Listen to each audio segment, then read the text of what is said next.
It was several years ago. I believe it was at a Barnes & Noble bookstore when I first saw it. In the rack was a magazine that really drew my attention.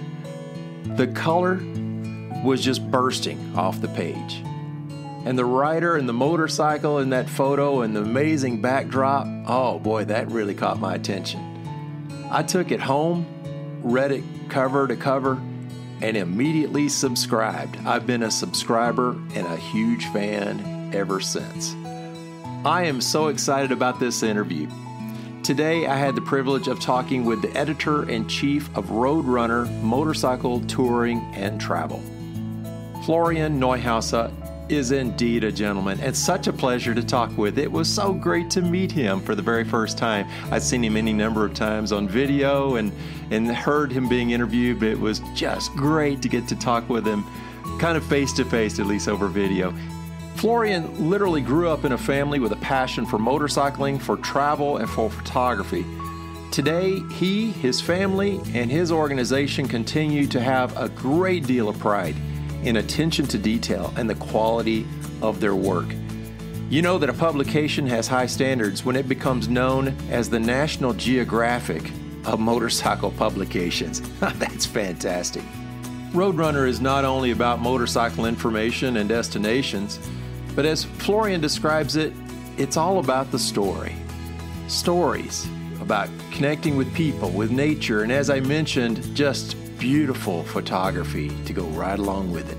I know that you're going to enjoy this full-length interview. Stay tuned. Recorded in beautiful Loveland, Colorado. Welcome to Peace, Love, Moto, the podcast for motorcyclists seeking that peaceful, easy feeling as we cruise through this life together. Are you ready? Let's go.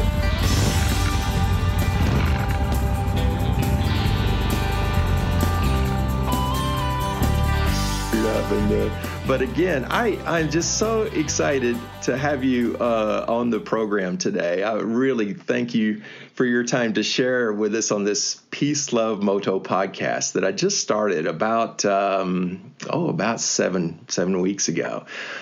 In regard to what you do, I have heard the description of the National Geographic of motorcycling publications. Oh, that's very nice. I like that. I do too, and I am a subscriber. Have been for quite a long time. I was looking back to see how long I've been a subscriber, but I know I've picked up the magazine at least since 2016, because I have a copy here in front of me. The thing is, I know I've given away a lot of my other previous copies, a whole stack to my nephew down in Texas. So I don't know how long I've been collecting the magazine, but just the quality of work is what echoes to me. And of course, the focus on photography too. I was wondering if you could share with the listeners a little bit about the background of your family, kind of how this got started again, the focus on photography and so forth. Sure, absolutely. The magazine started in 2001, and it was my parents who started it. And we moved from Austria in 1999. So just 2 years after we came to America, we started the magazine.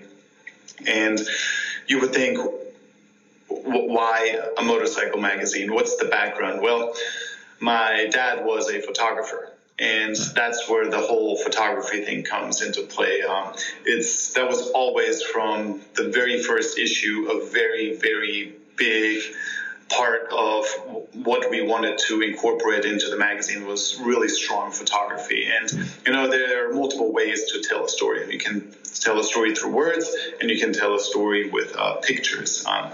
We've even gone as far as have stories, motorcycle articles that are photo stories. So we show more photos with really long captions. And I'm trying to do a little more of those as well, just to change it up a little bit. But photography, we get a lot of submissions in, but the first thing I always ask, how are the photos? Let me see some photos, because, we can work with text, we can edit it, but with bad photos, there's not much we can do. It's really the most important part of the magazine. Mm-hmm. You mentioned stories a couple of times. Can you expand on that, where, at least what I observed too, it is a story. It's one story after the next, as opposed to just raw facts about this or that place. Right, because it has to make it interesting, right? We couldn't publish a magazine that's really only about facts and roads. So we have to bring the human element into it. People want to read about other people's experiences more so than road conditions. And again, that's what sets us apart, and that's why RoadRunner is the only motorcycle magazine on newsstands nationwide, is because people really like the magazine. Of course, we have the website and the web subscriptions, but the magazine is going strong, and it's still growing. And in an era where magazines are dwindling and newsstand space is shrinking, I think that says a lot about the quality of RoadRunner and the fact that, well, readers really like it, and couldn't make me happier. I'm so glad to hear you say the emphasis on the importance of the print version of that. I must say, and maybe it's my age or whatever, I'm 60 these days, but one of the joys of my life is to get a good cup of coffee, carefully brought down from the shelf, and prepare my cup of coffee and sit. And among other things that I read through your magazine, just with it in my lap. And the quality, as I said, the quality is just there. And I'm sure that you could go cheaper, but you don't. Work in front of a computer and stare at either a laptop or a computer or a phone all day. So a magazine is a really nice way to disconnect, and there are zero interruptions when you read a magazine. You can really get lost in it. I mean, even with books, last night it was funny because as my kids were getting ready for bed, I started sitting on the couch around 6:30, and I didn't put my book down until 9:15. This entire time I was reading my book, and I just kept getting lost into it, completely lost track of time. And it's good for the brain. It's really good for the brain. And I even had this conversation with my wife last night. Sometimes when I have conversations with some of my ice hockey buddies, they would ask me a question. I would get 15 seconds into a response. Somebody else blurts something out. Everybody puts the focus on them, completely gone. And, somebody else blurs something out. It's like, it seems like the attention span these days is like 10, 15 seconds, and nobody ever comes back to it, or you can never really resolve a train of thought. And I blame social media for this, and just this constant bombardment and the next thing and the next thing. So I think just reading a magazine, reading books is a really good way to, stay focused, and it's good for the brain. It really is. Oh, what a great observation.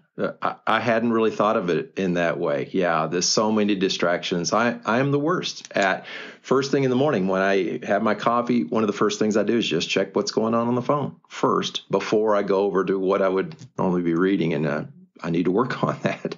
But that makes me think too, if we kind of segue to motorcycling and your personal experience.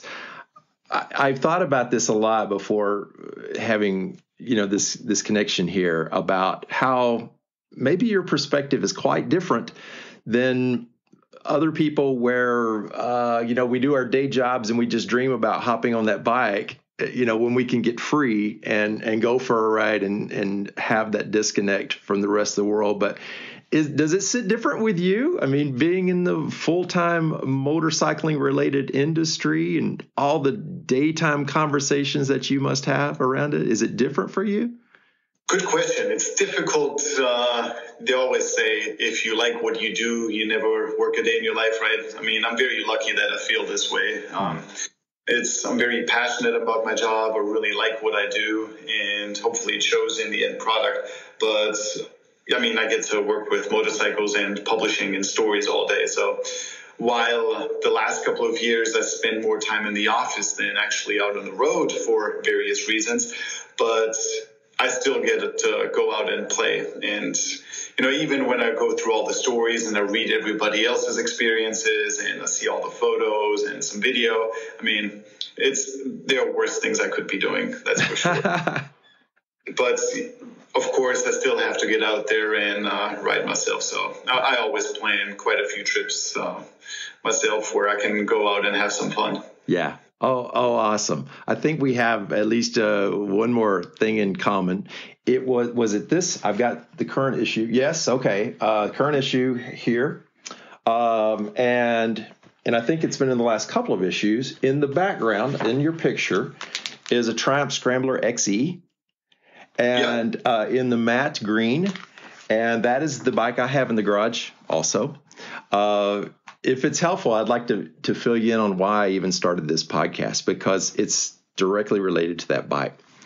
Okay. Are you familiar with the Distinguished Gentleman's Ride? Yes. With Mark Hawa, the founder of that. Just briefly, my wife and I, a year ago, I purchased a Triumph Bonneville T120. And as I learned, it was my second Triumph actually, but as I learned, Triumph very closely associated with the DGR. And so having this bike available, my wife and I participated for the first time in the DGR in Denver and also in Fort Collins. They were separated. They actually happened at two different times due to weather. But the second event that was delayed was the Denver ride. And so we signed up for everything through the DGR website and did all the curriculum or the criteria, I should say, associated with being fully signed up. So, we just did all that without thinking about it, really. So 2 days after that Sunday ride, I got a call, and I looked at my phone, and it was from Australia. And it was Mark Hawa calling. And he said something to the effect of, Ron, I'm calling Mark Hawa, founder of the Distinguished Gentleman's Ride, calling from Australia. I have my staff here, and you're on speaker, and I've got bad news. And I said, okay, what's the bad news? He said, you're going to have to buy insurance for the brand new Triumph motorcycle you have won. Cool. Very nice. Could not believe it. As it turned out, I believe that he said it was in the neighborhood of 20,000 of the participants filled in all the criteria to be in the random drawing for a new motorcycle, and I got picked for that. And so they said, you'll have your choice to pick any of the bikes from the modern classics. And I said, well, I already have a Bonneville. I'd love a Scrambler. And next thing you know, fast forward, they connected me up with the marketing director of Triumph USA, who contacted me. And then he worked with the local dealership here in Fort Collins, Colorado. And then got the bike. So very nice. When was this? Let's see. I received the bike in this past August, I believe it was. Okay. Yeah. So you worked with Adam? Yes. Yeah. It's funny, small world. Just yesterday, was it yesterday or maybe 2 days ago? Triumph had a call for journalists, and Mark from the DGR was on this call to go over their 10-year relationship together and the forthcoming surprise special edition bike. And it was really nice to just see. And it just really is a match made in heaven, Triumph and the Distinguished Gentleman's Ride. But I can't believe you won a bike. That's awesome. I can't believe it either. I just can't believe it either. Yeah, I have loved the Scrambler. Prior to that, I had the, what year model was it? It was 1993 maybe, Triumph Tiger. And just really loved it.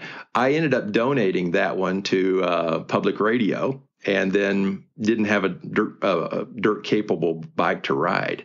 So as it turned out, getting the Scrambler is wonderful, but gets me back onto the dirt again. Yeah, I get very sentimental about Triumph. My parents brought over their two Triumphs from Austria when we moved here. My dad's 97 Tiger and my mom's 99's Speed Triple. So the Speed Triple we still have, the Tiger unfortunately no longer. But Tiger has always been very high in my book. And now with the 1200 Scrambler XE, I don't think I'll ever get rid of that bike. It's such a good-looking, fun motorcycle. It's got a ridiculously tall seat height. Yep. But fortunately, I have long legs. But even then, it's just a fantastic bike. It's everywhere I go, people look at it. I've taken it on some gravel roads, and it's really predictable and drifting it through the corners. I don't think I'll be jumping it anytime soon, but it's just a good-looking motorcycle. Oh, it is, isn't it? Just that classic styling. Yeah, absolutely love it. Well, kind of where I was going with this is when I discovered the DGR, of course, their association with Movember. And I had heard of Movember, knew the No Shave November piece of it, but I hadn't, really investigated it all that much. And then I started watching YouTube videos, essentially, about it with these stories of men telling their stories either of near suicide attempt or prostate cancer or whatever. So I just really bought into this idea that I'm so proud to be loosely associated with the DGR, having the incredible privilege of winning the bike, but more importantly, investigating things. So my thought process from there went to, I love talking about this. I work part-time as a tour guide in Rocky Mountain National Park, which is west of us. On Saturdays, I work as a tour guide up there. And I get to talk with visitors over and over again about the beauty of nature and the importance to our soul to be up in nature. But at least with me personally, this being the 50th year of riding motorcycles, I got my first bike when I was 11, and I'll be 61 this year, so 50 years. I thought, I want to talk about this to a broader audience, whoever might be interested in listening. So then I started thinking about, well, what kind of name do I want to call this? Well, actually, even prior to that, checking, is anybody else talking about the passion for riding, what it does to our soul, and what we can do to reach out to the public to improve, just like Mark Hawa talked about, improve that image of motorcyclists to the world. And so I just randomly came up with Peace, Love, Moto. And I'd like to just dig in just a little bit, if you don't mind, over another minute of, the peace part. At least for me, and I think you probably described the same, there's just a tremendous peace of mind that I get from my experience of getting on my motorcycle. And as the minutes and the miles go by, like you were describing earlier, holding the magazine, the distractions are disappearing. And my mind gets where it needs to be. I think it's all about the bike, and what's in front of me and happening right now is the most important thing. I was just wondering, from that perspective, have you experienced the same, with... Absolutely. This has to be one of the top reasons why I ride a motorcycle, is to disconnect and just really focus on one thing. Is once you get on a motorcycle, you have to pay attention to what you're doing. So, all the worries from the day and the world, they're not important at the moment you're riding a motorcycle. You can't think about it. You have more important things to worry about when riding. And even, many years ago, when all the electronic gadgets came out, you had your Garmin GPS, you had a radar detector, you had a GoPro running. To me, that was probably the most stressful time to ride a motorcycle, because all that stuff, took away from actually riding the motorcycle. Right. Even music. I tried listening to music a couple of times while riding, but, it always ended up in speeding tickets, because the faster the beat goes, the faster I started riding. Yeah. So now it's just earplugs in.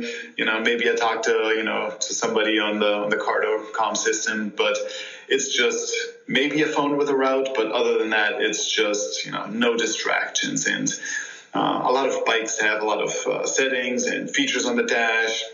I don't know about other riders, but the most I change is when I go off-road, I'll turn off traction control and ABS. But other than that, I ride the bike as it is. I just sit on there and enjoy it. It's there are already so many other distractions just getting on a bike and riding is really worth it. And it's probably another reason why I like the Triumph so much, because while it does have some tech features, it looks simple. And if you just get on it and ride, it's very simple. Mm-hmm. Oh, absolutely. We're definitely on the same page. I too have taken a few long solo trips, and inevitably I'll start with music, but then I just turn it off after a bit. Maybe I'm still playing the songs in my head, but as far as even the music, I turn it off, and it's just the miles in the world passing by. Yeah, and the quiet in the helmet. I mean, I do my best thinking on the motorcycle, especially on really long, boring stretches. That's the best time to really come up with some great ideas and some life-changing things. But of course, in the twisties, I focus on the road and my line. But it's, the quiet in the helmet. It's so nice. Oh, absolutely. Absolutely agree. Well, as far as the peace of mind, or the peace word of my podcast, that's really where that comes from. And as far as love goes, that I was hesitant on that one. I thought that's a big, scary word. It could mean I love this orange, or I love my family. It could be any number of things. But I think the way it's at least it's crafted in my mind is to, you got to love other people. You got to love yourself. You got to love other people. And I shared on really the first podcast, episode 1. True story, is out riding by myself on Route 66. And as my intent was to stop in every town that's mentioned in the song, Route 66. So I stopped in Gallup, New Mexico. And just briefly, I spent the night, pulled into a parking lot for a cafe to get some breakfast. And there was a Native American man that was walking up in the parking lot right there. And I asked him to join me for breakfast. And I shared this in the podcast, but in my head, I was thinking, I'm going to do this guy a big favor. I'm going to buy him a nice meal. I'm going to give him a motivational speech. I'm going to make his life a lot better by spending a few minutes with me. Then I found out what the real plan was. The real plan is he was going to speak to me. This guy, he just shared that he was, he was Native American, and he had spent time in jail. He had struggled with alcohol, but now he was clean and sober. He had a good job. And he just went on for 30 minutes telling me how great his life was and how he had achieved essentially peace of mind. Everything's great. Everything's fine because I'm here today and I'm talking with you right now. Everything's great. And so that's why I decided to keep the love piece in there, because it was just this gentleman showing love and compassion to me, a total stranger who happened to be a guy on a bike who he was willing to talk to. So anyway, I shared that on the podcast. I was wondering, have you had any situations that you'd be interested in sharing about, an unexpected connection with a person out on the road? All the time. It's a small world. And as motorcycle riders, we're always very approachable, right? There's a motorcycle there, especially if we're traveling by ourselves. It's very unintimidating to walk up to a motorcycle rider and ask the simple question, where are you going and where are you coming from? Yeah. But this was last fall, probably the best example. Last fall, I did a tour in Ohio, and I had an Indian... What was it? I had a big Indian sitting out in front of the hotel, and I walked out in the morning to put my back in the trunk, and there was as it happens, as soon as you park under the roof of a hotel, another motorcycle will join you. Mm-hmm. They attract each other. Yeah. And I was looking at the Harley, and then eventually, man and woman came out, and we started talking, and I heard a very, very thick accent on him, and unmistakable Austrian accent. So in German, I asked him where in Austria he's from. Uh-huh. So he said Vienna. Then we, what are you doing here? What am I doing here? Go through all that, and then we ended up, because then he asked me where exactly I'm from, and it's a small town an hour south of Salzburg, 8,000 people, really small town. And then he told me he was there in the summer, and he stayed at a hotel on the market square. Really, it's such a small world. And But you only come to that conclusion when, you make yourself available. You have to talk to people and then, get to know somebody at least a little bit so you can make those connections. And it never ceases to amaze me how small the world is and how we're all connected somehow. Isn't it awesome that we've been given I call it the privilege of being able to afford a motorcycle, of being able to physically do it, have a passion for it, because it does bring strangers together instantly, something to talk about. Yeah, love that. Every time, yeah, it never fails. And that was the most recent example, but I'd probably have to think some more on some other ones. But usually it happens, on every tour I go on, something like that happens. Yeah. I wanted to, as we kind of begin to wrap up, I don't want to take advantage of more of your time, but I wanted to mention also, I've enjoyed reading John Flores's article on this past issue about Zen and the art of motorcycle maintenance, and how he's retracing those with wonderful, as you would expect, wonderful photography and things. Ideas like that, did they come from your own, or are they submitted from readers? That one, good question about the Zen routes. I know John and I talked about that a few years ago already, and we tried to make something happen, but I think he's the one that revived it, at least for making it happen, because of the anniversary coming up. Yeah. And then we said, now or never. Can't do it, a year or two after the anniversary. I think the anniversary is actually in 2024, I believe. Oh, okay. But it's always, sometimes an idea pops into my head, and then I see who's best fit to do it. And sometimes, one of our writers has a fantastic idea I can't say no to either. Yeah. And it's always a little bit give and go. But John is always a specialist in really, really good editorial theme on a story. And because one time he did Coast to Coast on a Zero motorcycle, retracing George Wyman's steps, and he was the first person to cross the United States on a motorized vehicle.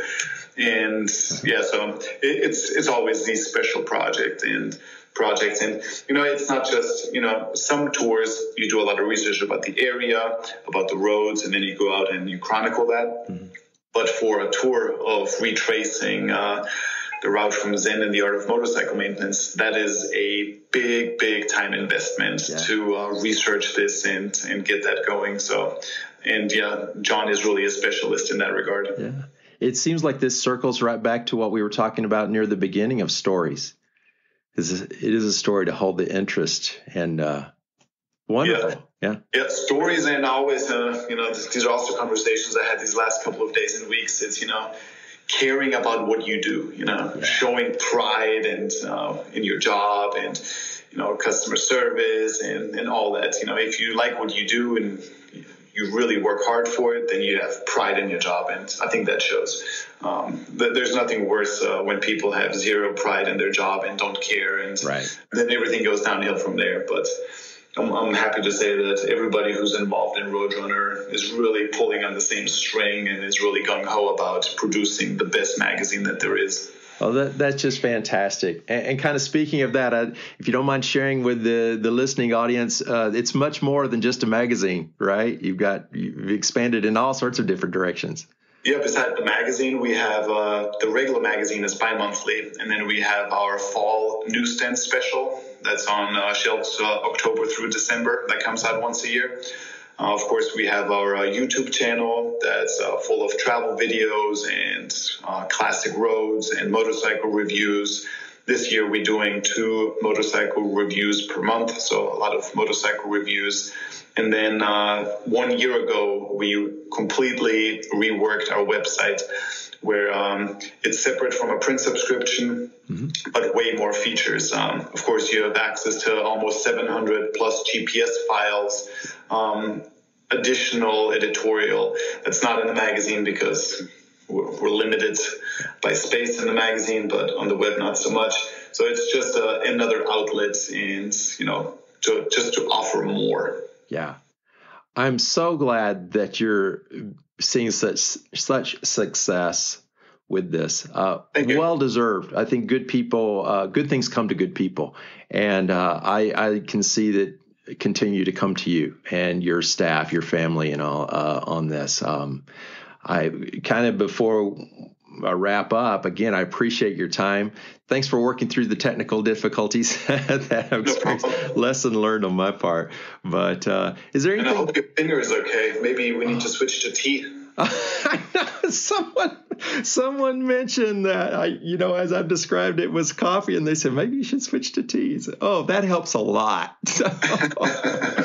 Well, we'll see, how the stars align on this next stage of this, that's happened. But again, I just want to thank you very, very much for taking the time. Thank you for your kindness.